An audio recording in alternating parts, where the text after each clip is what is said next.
So Imu has finally appeared at God Valley. And what's really fascinating here is that it mirrors exactly what's happening right now in Elbaf. It's practically the same phenomenon. I think what Oda Sensei doing here is using flashback to zoom in on Imu's mysterious power to show us how it works in the past, so that when the story jumps back to the present, we can really feel the full scale and threat of Imu's abilities.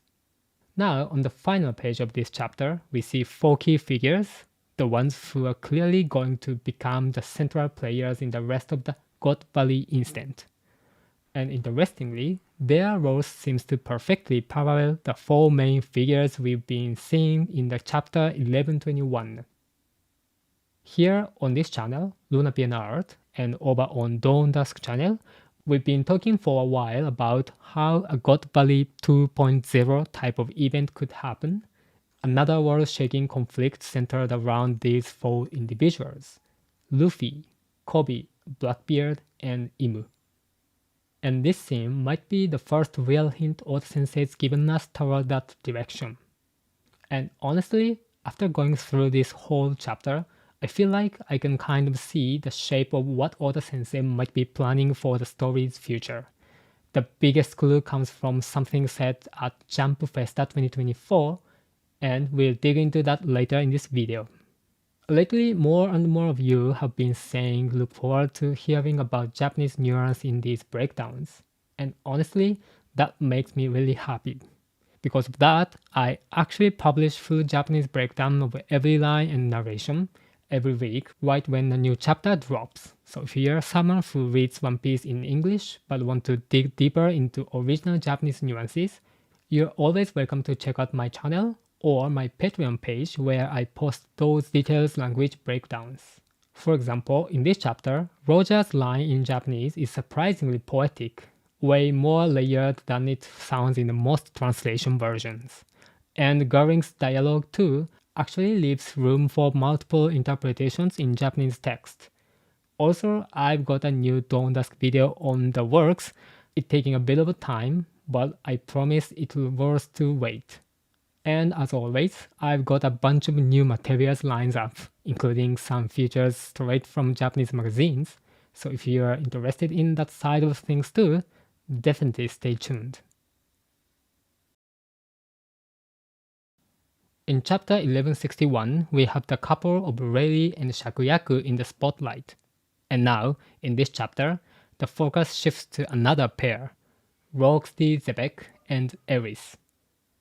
What really stands out here is Eris' line when they part ways. Let's meet again in Lulusia, Xebec. Now, there are a few ways to interpret that, but the simplest reading is probably the most logical. It means the two of them had met in Lulusia before. So it's becoming more and more likely that Rox and Eris originally met in the King of Lulusia. And if that's the case, then we should take another look at what was revealed in the Bible card about Blackbeard's birthplace. Shade Port on the Grand Line. In English, shade usually means a shade heavier or darker tone of color. But in Japanese, when people hear the word shado in katakana, the first image that comes to mind is something like a sunshade or parasol, something that blocks sunlight. In fact, when you look up shado in Japanese, most of the results that come up are for sunshades and parasols. And here's the interesting part.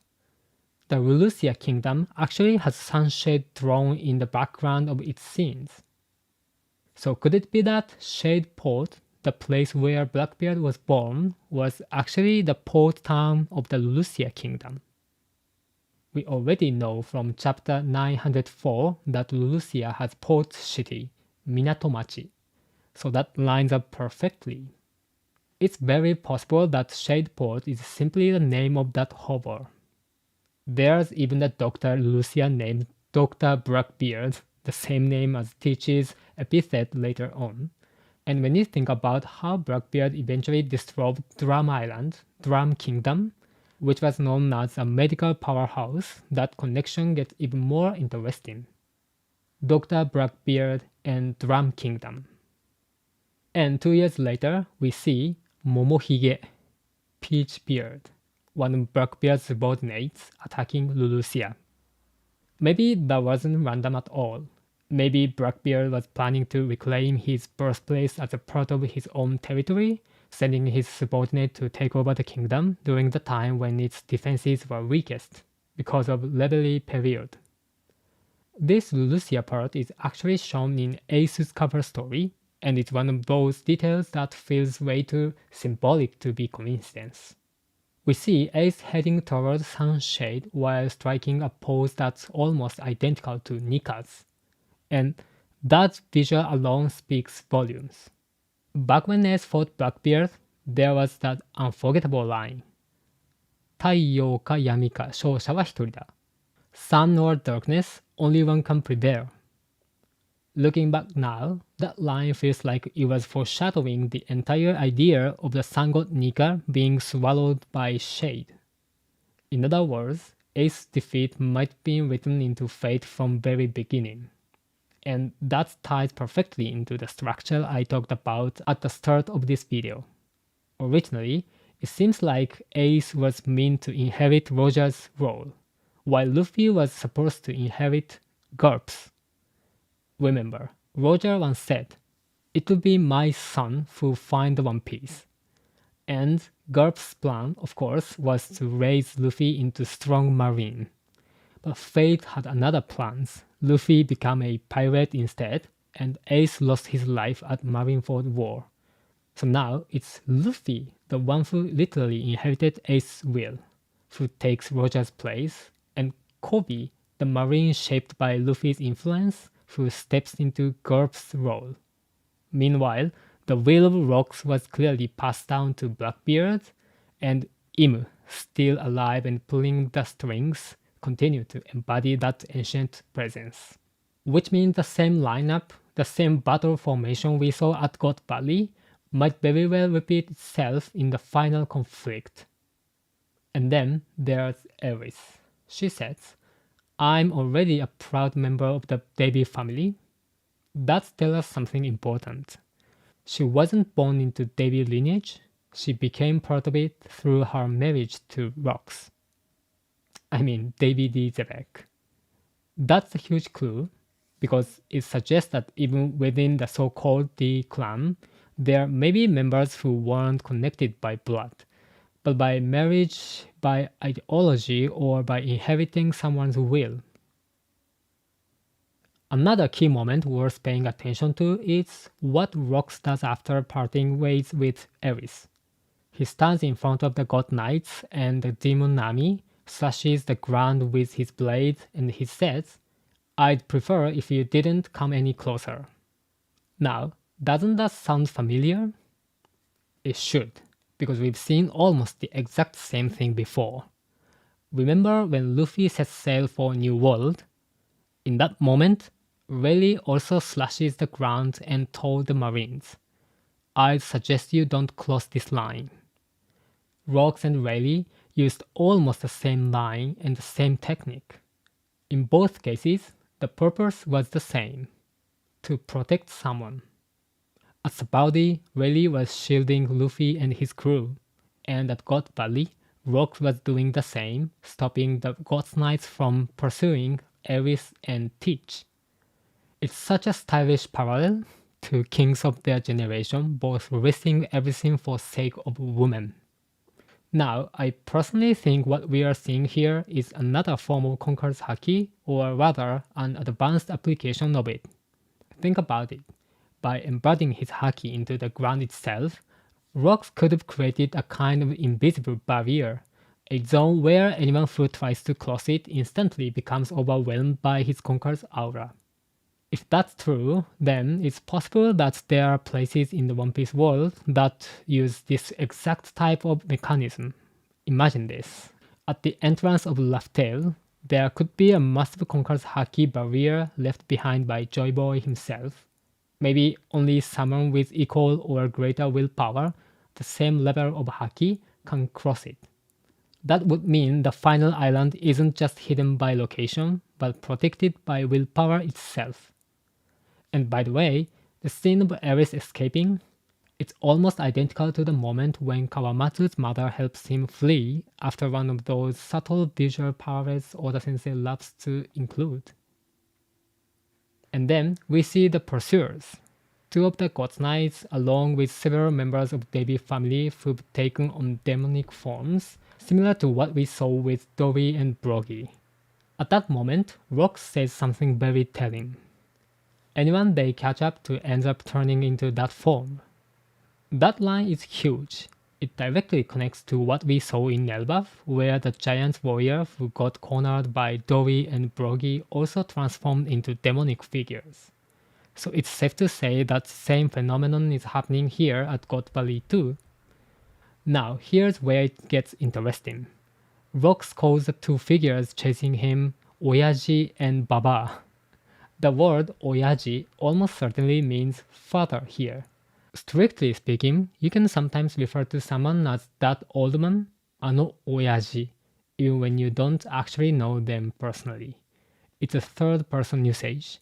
However, when you use oyaji, this word, in the second person, it usually refers to either to your own father or to someone who has a father-like role, such as within the Whitebeard Pirates, where oyaji means the paternal figure. Anyway, from native speaker's perspective, it feels natural to interpret this as meaning that he can be considered Rox's father.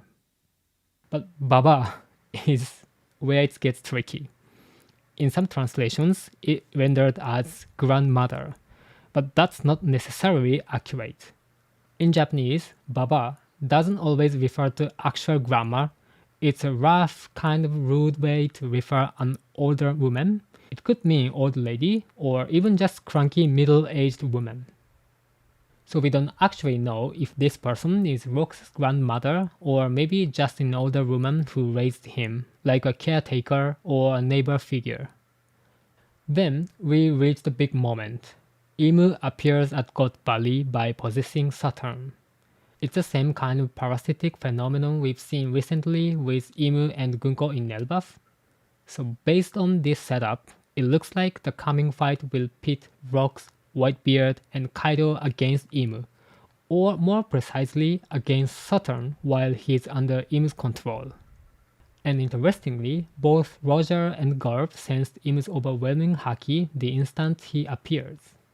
This connects directly to something we've talked about before, when Gaban has that strange reaction as if he'd felt similar type of haki in the past. It all lines up. That moment he remembered was from God Valley. But at the same time, there's a question that comes up here. Sengoku once described the God Valley incident as the event where Garp and Roger fought together to protect the Celestial Dragons and their slaves. Now, that just could be a cover story fabricated by world government. That's totally possible. But if we assume that Sengoku's version is true, then how exactly did the battle become Rox versus Garp and Roger? Because so far, what we've actually seen is Rox fighting against the God's Knights trying to protect mother and child. I mean, Ares and Teach. Garp as a marine getting involved makes sense. But Roger, why would he even need to fight Rox in that situation? And it's hard to imagine Rox suddenly turning around to attack Celestial Dragons or slaves either. That wouldn't fit with what we've seen of him so far. So the most logical possibility might be this. Rox gets taken over by Imu. Or maybe he's transformed, forced into demonic form, the same way others have been. If that happens, and Rox loses control, attacking everything around him, then it makes perfect sense that Garp and Roger would team up to stop him. It wouldn't be Rox the villain they are fighting, but rather Rox possessed by Imu. But here's the thing. Rox isn't the kind of character who'd just get overtaken that easily. If anything, I think he'd resist Im's control, maybe even try to turn the power against Im himself. That's just who he is, Rox the Xebec. Davy the Xebec. Still, even if he resists, there's no way he withstand both Roger and Gulp at the same time. Eventually, he'd fall, completely drained, beaten, but not broken in spirit. And then, that's when Goring would appear, standing over the weakened Roxy Xebec, taking revenge, delivering the final blow. That kind of ending would make perfect narrative sense, because it would let readers sympathize with Roxy Xebec, while building genuine hatred toward Goring.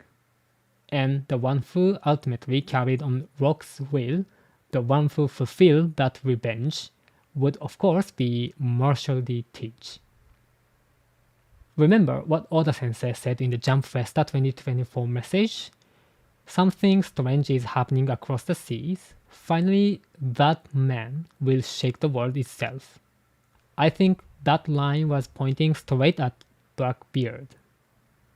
Oda Sensei is setting up a situation where readers who understand Rock's past, who know the truth behind his fall, will actually root for Teach.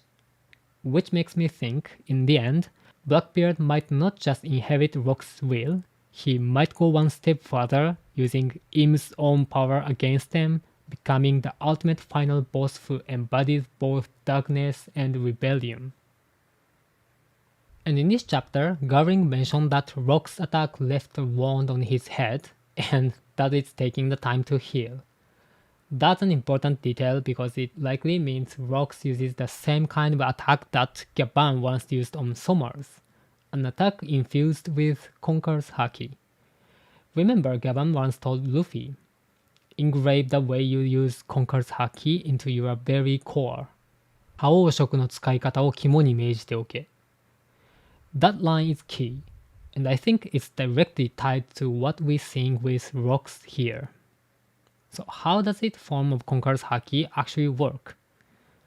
Let's take a closer look at the Japanese phrase Gaban said, 肝に銘じろ.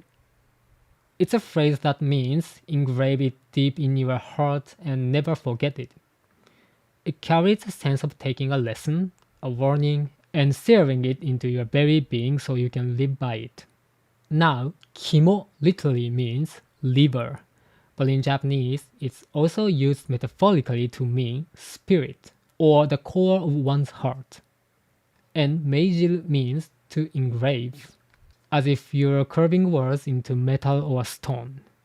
So when Gaban said that, he's not just telling Luffy to remember how to use Haki, he's telling him to internalizing it, to control not just Haki itself, but his mind and spirit that feel it. That connects directly to what Rary once said about Conqueror's Haki. You can learn to control it, but you can't train it. It's not a skill. It's an extension of your will. It grows only as you grow. So in other words, what Gaban was really saying was, Conqueror's Haki isn't just about power. It's about mastering your consciousness itself. And that's probably what we are seeing with Rox. His Haki wasn't just overwhelming, it was so precise, so deeply tied to his spirit, that it could physically wound someone like Goring and even slow their recovery.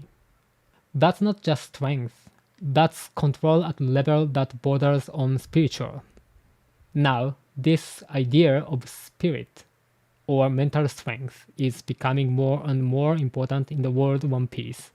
For example, in Big Mom's Soru Soru no Mi ability, people's soul literally separate from their bodies the moment they feel fear.